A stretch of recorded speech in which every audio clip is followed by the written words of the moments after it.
Mark Sherwood is joining me now. He's a retired SWAT officer in Tulsa, Oklahoma. Mark, in Tulsa, the gunman bought the AR-15 yesterday afternoon. He killed 4 people yesterday afternoon. In Uvalde, in Buffalo, we saw them legally buy their weapons, and police say use them pretty quickly thereafter. What is going on here? You know, Chance, I think it boils down to the overriding cause is we've got this overt increase of evil in the world, and we can't disavow that or not acknowledge that. We've just lost the spiritual concept of peace. In my view, that's the idea of God giving us peace, and we've lost the value of life as an overriding theme. However, like you, I'm very concerned, and I'm a pro-2A guy. I mean, I always have been, but at this point, I'm extremely concerned about the non-identification, misidentification of people that perhaps don't need to have access to weapons when they're in that state of mind to go out and have these homicidal, suicidal ideologies. And I don't know the answer. It's like such a confusing pot. And I don't think there's one right answer. You can't say, well, take away all the guns, because then we say, well, which came first, violence or guns, murder or guns? Well, murder came first. You know, Cain killed Abel with a rock. So we've got to find some happy medium somewhere, like now, because it's becoming too common. And it's one time too many in my book. Yeah. Tulsa PD responded and confronted the gunman within 4 minutes. And that was contrasted even live last night during this press conference with Uvalde, Texas, where he was left inside the room with the kids for over an hour. What do you attribute the quick action in Tulsa to?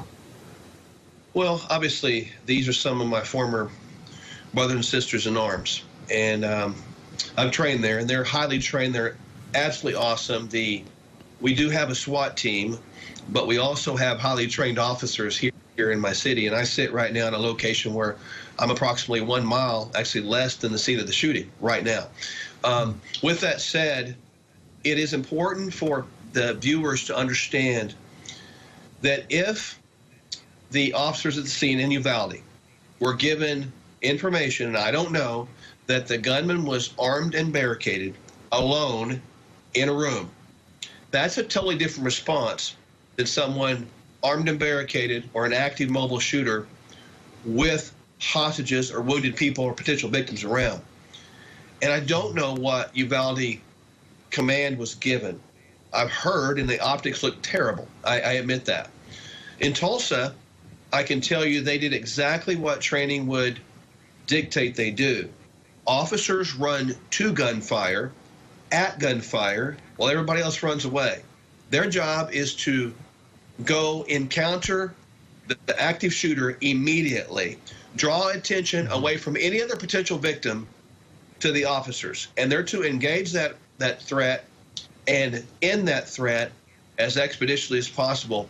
And even though this shooter purportedly ended his own life, I have full confidence to believe that those Tulsa officers that entered into that building on the 2nd floor of that hospital would have done everything the same. They would have ended that threat immediately with great courage and great heroism.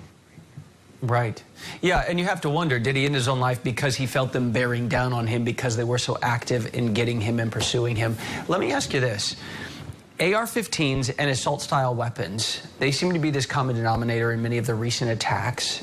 I've had some police tell me their vest would not guard against these bullets, like everyday bulletproof vests that they wear on the streets. They feel like they're outgunned on the streets. They're not prepared to take on these huge weapons and these planned-out attacks.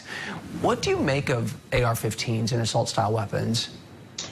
Well, the police officers you talk to are probably right. You know, most of the bulletproof vests have what's called a trauma plate that rests right here, and some of them are different sizes. You know, they're rectangular in shape, and they're designed to protect the ultra-vital organ, you know, called the heart. And those are, you know, usually a 1/4 inch thick metal, and those would do a decent job of stopping maybe the AR from going through there, but they don't stop the penetration force of creating a deep bruise and perhaps injuring the vital organ itself anyway. And they are outgunned. Obviously, we know at this point that if the weapons, the AR-15s, were disallowed, there would still be weapons out there because the criminal element doesn't follow rules anyway.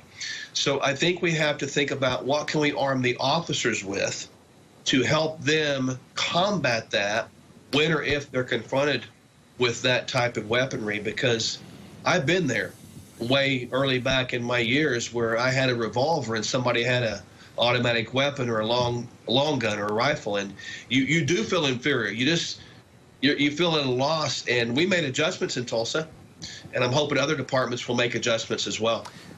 Mark Sherwood, retired SWAT officer from Tulsa, Oklahoma. Thank you, sir. You're welcome. Thanks for having me.